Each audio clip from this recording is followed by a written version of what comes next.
Welcome to my channel.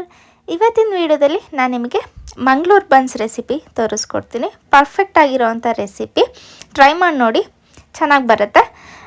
ಬನ್ನಿ ನೋಡೋಣ ಯಾವ ರೀತಿ ಮಾಡೋದು ಅಂತ. ಅದಕ್ಕೂ ಮುಂಚೆ ನನ್ನ ಚಾನಲ್ಗೆ ಹೊಸ ವ್ಯೂವರ್ಸ್ ಆಗಿದ್ದರೆ ಚಾನಲ್ನ ಸಬ್ಸ್ಕ್ರೈಬ್ ಮಾಡ್ಕೊಳ್ಳಿ. ಹಾಗೆಯೇ ವಿಡಿಯೋ ಇಷ್ಟ ಆದರೆ ಲೈಕ್ ಮಾಡೋದನ್ನು ಮರಿಬೇಡಿ. ಸೊ ನೋಡ್ತಾ ಇರ್ಬೋದು ಒಳಗಡೆ ಎಷ್ಟು ಲೇಯರ್ ಆಗಿ ಬಂದಿದೆ ಅಂತ, ಹಾಗೆ ಹೊರಗಡೆ ಕೂಡ ತುಂಬ ಸಾಫ್ಟಾಗಿ ಬಂದಿರುತ್ತೆ. ಸೊ ಬನ್ನಿ ನೋಡೋಣ. ನಾನಿಲ್ಲಿ ಮೊದಲಿಗೆ ಒಂದು ಮಿಕ್ಸರ್ ಜಾರ್ ತೊಗೊಂಡಿದ್ದೀನಿ. ಅದಕ್ಕೆ 2 ಬಾಳೆಹಣ್ಣನ್ನು ತೊಗೊಂಡು, ನಾನು ಏನು ಪಚ್ಚ ಬಾಳೆಹಣ್ಣು ತೊಗೊಂಡಿದ್ದೀನಿ. ಸ್ವಲ್ಪ ಹಣ್ಣಾಗಿರಲಿ, ಕಾಯಿ ಬಾಳೆಹಣ್ಣು ತೊಗೋಬೇಡಿ. ಹಣ್ಣಾಗಿರಲಿ, ಪುಟ್ಟ ಬಾಳೆಹಣ್ಣು ಕೂಡ ತೊಗೋಬೋದು, ಪೂರ್ತಿ ಹಣ್ಣಾಗಿರಲಿ. ಆದರೆ ನಾನು ಮಿಕ್ಸರ್ ಜಾರಿಗೆ ಹಾಕ್ಕೊಳ್ತಿದ್ದೀನಿ. ಇಲ್ಲಾಂದರೆ ನೀವು ಸ್ಮ್ಯಾಶ್ ಮಾಡಿ ಕೂಡ ಹಾಕ್ಕೋಬೋದು. ಈ ರೀತಿ ಹಾಕಿದ್ರೆ ಬೇಗ ಸಕ್ಕರೆ ಎಲ್ಲ ಕರಗುತ್ತೆ ಈ ರೀತಿ ಮಾಡಿದ್ರೆ. ಸೊ 2 ಬಾಳೆಹಣ್ಣು ಹಾಕಿ ಅದಕ್ಕೆ 1/4 ಕಪ್ ಆಗೋಷ್ಟು ಸಕ್ಕರೆ ಹಾಕ್ಕೊಳ್ತಿದ್ದೀನಿ. ಇದನ್ನು ನಾವು ಬ್ಲೆಂಡ್ ಮಾಡ್ಕೊಳ್ಳೋಣ, ಚೆನ್ನಾಗಿ ಸ್ಮೂತ್ ಪೇಸ್ಟ್ ಮಾಡ್ಕೊಳ್ಳೋಣ. ನೀರನ್ನು ಹಾಕೋದಕ್ಕೆ ಹೋಗಬೇಡಿ. ಸೊ ಪೇಸ್ಟ್ ರೆಡಿ ಆಯಿತು. ಸೊ ನೀವು ಬೇಕಾದ್ರೆ ಸ್ಮ್ಯಾಶ್ ಕೂಡ ಮಾಡ್ಕೋಬೋದು. ನೆಕ್ಸ್ಟ್ ಇದಕ್ಕೆ ಬೇಕಿಂಗ್ ಸೋಡಾ ಅಂದರೆ ಸೋಡಾ ಪುಡಿ, ಅಡುಗೆ ಸೋಡಾ 1/2 ಟೀ ಸ್ಪೂನ್, ಹಾಗೆಯೇ ಜೀರಿಗೆ 1 ಟೀ ಸ್ಪೂನಷ್ಟು. ನೆಕ್ಸ್ಟ್ ಬಂದು 1/4 ಕಪ್ ಆಗೋಷ್ಟು ಮೊಸರು. ಇದು ಫ್ರಿಜ್ಜಲ್ಲಿದ್ದರೆ ಏನಾದರೂ ಹೊರಗಡೆ ತೆಗೆದಿಟ್ಟು ಅದಾದಮೇಲೆ ಯೂಸ್ ಮಾಡ್ಕೊಳ್ಳಿ. ನೆಕ್ಸ್ಟ್ ಸಾಲ್ಟ್ ಎಷ್ಟು ಬೇಕಷ್ಟು, ಟೇಸ್ಟಿಗೆ ಎಷ್ಟು ಬೇಕಷ್ಟು ಸಾಲ್ಟನ್ನು ಹಾಕಿ ನೀವು ಇದನ್ನು ಮಿಕ್ಸ್ ಮಾಡ್ಕೊಳ್ಳಿ. ಚೆನ್ನಾಗಿ ಎಲ್ಲ ಕಡೆ ಆಗಬೇಕು ಆ ರೀತಿ ಮಿಕ್ಸ್ ಮಾಡ್ಕೊಳ್ಳಿ. ಸೊ ಕೈಯಲ್ಲೇ ನೀವು ಚೆನ್ನಾಗಿ ಮಿಕ್ಸ್ ಮಾಡ್ಕೊಳ್ಳಿ. ಸೊ ಗಂಟು ರೀತಿ ಇದ್ದರೆ ಅಥವಾ ಸಕ್ಕರೆ ಕರಗಿಲ್ಲ ಅಂದರೆ ಪೂರ್ತಿಯಾಗಿ ಕರಗಬೇಕಿತ್ತು. ಸೊ ನೆಕ್ಸ್ಟ್ ಇದಕ್ಕೆ ಮೈದಾ ಹಿಟ್ಟನ್ನು ಹಾಕ್ಕೊಳ್ಳೋಣ. ನಾನಿಲ್ಲಿ 3 ಕಪ್ ಆಗೋಷ್ಟು ಮೈದಾ ತಗೊಳ್ತಿದ್ದೀನಿ. ನೀವು ಬೇಕಾದ್ರೆ ಗೋಧಿ ಹಿಟ್ಟು ಮೈದಾ ಹಿಟ್ಟು ಮಿಕ್ಸ್ ಮಾಡಿ ಕೂಡ ಹಾಕ್ಕೋಬೋದು.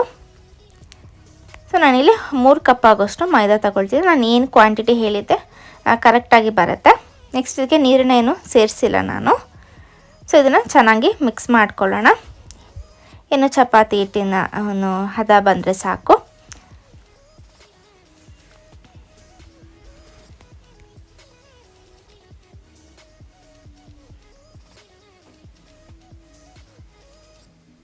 ಸೊ ಇನ್ನು ಸ್ವಲ್ಪ ಹಿಟ್ಟು ಬೇಕು ಅಂದರೆ ನಾನಿಲ್ಲಿ ಒಂದು 2 ಸ್ಪೂನಷ್ಟು ಎಕ್ಸ್ಟ್ರಾ ಹಾಕ್ಕೊಂಡಿದ್ದೀನಿ.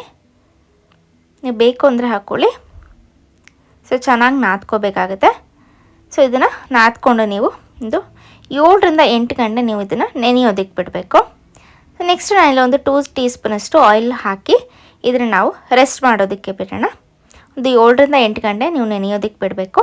ಸಂಜೆ ಮಾಡ್ತೀನಿ ಅಂದರೆ ಬೆಳಗ್ಗೆ ನೆನೆಸಿಡಿ, ಅಥವಾ ಬೆಳಗ್ಗೆ ಮಾಡ್ತೀನಿ ಅಂದರೆ ರಾತ್ರಿ ನೆನೆಸಿಟ್ರೆ ಕರೆಕ್ಟ್ ಆಗುತ್ತೆ. ಸೊ ಇಲ್ಲಿ ಒಂದು 7 ರಿಂದ 8 ಗಂಟೆ ನೆನೆಯೋದಕ್ಕೆ ಬಿಟ್ಟಿದ್ದೀವಿ. ಅದಾದಮೇಲೆ ಸ್ವಲ್ಪ ಹೊತ್ತು ನಾದ್ಕೊಳ್ಳೋಣ. ಸೊ ಚೆನ್ನಾಗಿ ಕೈಯಲ್ಲಿ ನಾದ್ಕೊಳ್ಳಿ. ನೆಕ್ಸ್ಟ್ ಇದನ್ನು ಉಂಡೆಗಳನ್ನಾಗಿ ಮಾಡ್ಕೊಳ್ಳಿ. ನಾವು ಚಪಾತಿ ಹಿಟ್ಟು ಯಾವ ರೀತಿ ತೊಗೊಳ್ತೀವಿ ಅಷ್ಟು ಸೈಜಲ್ಲಿದ್ದರೆ ಸಾಕು.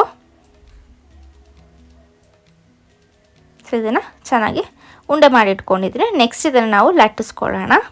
ಲಟ್ಟಿಸ್ಕೋಬೇಕಾದ್ರೆ ನೀವು ಪೂರ್ತಿ ತೆಳುವಾಗಿ ಲಟ್ಟಿಸ್ಕೋಬಾರ್ದು, ಸ್ವಲ್ಪ ದಪ್ಪನಾಗೆ ಲಟ್ಟಿಸ್ಕೋಬೇಕಾಗತ್ತೆ. ಸೊ ತೆಳು ಲಟ್ಟಿಸ್ಕೊಂಡ್ರೆ ನಿಮಗೆ ಪೂರಿ ಥರ ಆಗಿ ಏನು ಕ್ರಿಸ್ಪಿ ಆಗಿಬಿಡತ್ತೆ. ಸೊ ಹಾಗಾಗಿ ಸ್ವಲ್ಪ ದಪ್ಪ ಆಗಿ ಲಟ್ಟಿಸ್ಕೊಳ್ಳಿ. ಸೊ ಕಡೆ ಎಣ್ಣೆ ಕೂಡ ಕಾಯೋದಕ್ಕೆ ಇಟ್ಕೊಳ್ಳೋಣ. ಸೊ ನೋಡ್ಬೋದು ಈ ಸೈಜ್ ಇದ್ದರೆ ಸಾಕು. ಸೊ ಇದನ್ನು ಆಯಿಲಲ್ಲಿ ಫ್ರೈ ಮಾಡ್ಕೊಳ್ಳೋಣ. ಆಯಿಲ್ ಪೂರ್ತಿ ಬಿಸಿ ಆಗೋದು ಬೇಡ, ಒಂದು ಮೀಡಿಯಮ್ ಫ್ಲೇಮಲ್ಲಿ ಇಟ್ಕೊಳ್ಳಿ. ಚೆನ್ನಾಗಿ ಕಾದಿರಲಿ, ಬಟ್ ಹೈ ಸ್ಪೀಡ್ ಮಾಡ್ಕೊಳ್ಳೋದಕ್ಕೆ ಹೋಗಬೇಡಿ. ಸೊ ಹಾಕಿದ ಕೂಡಲೇ ಈ ರೀತಿ ಉಬ್ಬಿ ಬರುತ್ತೆ. ಸೊ ನೋಡ್ತಾ ಇರ್ಬೋದು ಚೆನ್ನಾಗಿ ಬಂದಿದೆ.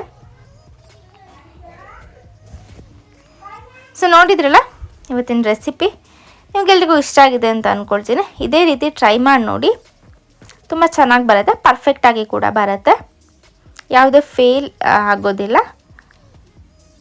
ನೋಡ್ಬೋದು ನಮ್ಮ ಬನ್ಸ್ ಇಲ್ಲಿ ರೆಡಿ ಆಯಿತು. ಇವಾಗ ಫ್ರೈ ಆಗಿದೆ. ಇದನ್ನು ನಾನು ಪ್ಲೇಟಿಗೆ ಹಾಕ್ಕೊಳ್ತೀನಿ. ಸೊ ಎಲ್ಲ ಇಲ್ಲಿ ರೆಡಿ ಆಗಿದೆ. ಸೊ ನೋಡ್ತಾ ಇರ್ಬೋದು ಎಷ್ಟು ಚೆನ್ನಾಗಿ ಕೂಡ ಕಾಣ್ತಾ ಇದೆ ಅಂತ. ಸೊ ಎಲ್ರಿಗೂ ಇದು ಇಷ್ಟ ಆಗಿರೋವಂಥ ಒಂದು ಏನು ತಿಂಡಿ ಅಂತ ಹೇಳ್ಬೋದು. ಸೊ ಒಳಗಡೆ ನೋಡೋಣ ಯಾವ ರೀತಿ ಬಂದಿದೆ ಅಂತ. ಸೊ ನೋಡ್ಬೋದು ಒಳಗಡೆ ಎಷ್ಟು ಸಾಫ್ಟಾಗಿ, ಹಾಗೆಯೇ ಒಂದು ಲೇಯರ್ ಕೂಡ ನೋಡ್ಬೋದು ನೀವು ಎಷ್ಟು ಚೆನ್ನಾಗಿ ಬಂದಿದೆ ಅಂತ. ಸೊ ಟ್ರೈ ಮಾಡಿ ನೋಡಿ, ಮಿಸ್ ಮಾಡದೆ ಟ್ರೈ ಮಾಡಿ. ಹೇಗೆ ಬಂತು ನನಗೆ ಕಮೆಂಟ್ ಸೆಕ್ಷನಲ್ಲಿ ತಿಳಿಸಿ. ಹೀಗೆ ನನ್ನ ವೀಡಿಯೋಸ್ಗೆ ಸಪೋರ್ಟ್ ಮಾಡ್ತಾಯಿರಿ ಅಂತ ಹೇಳ್ತಾ ವಿಡಿಯೋನ ಇಲ್ಲಿಗೆ ಎಂಡ್ ಮಾಡ್ತಾ ಇದ್ದೀನಿ. Thank you for watching. Bye.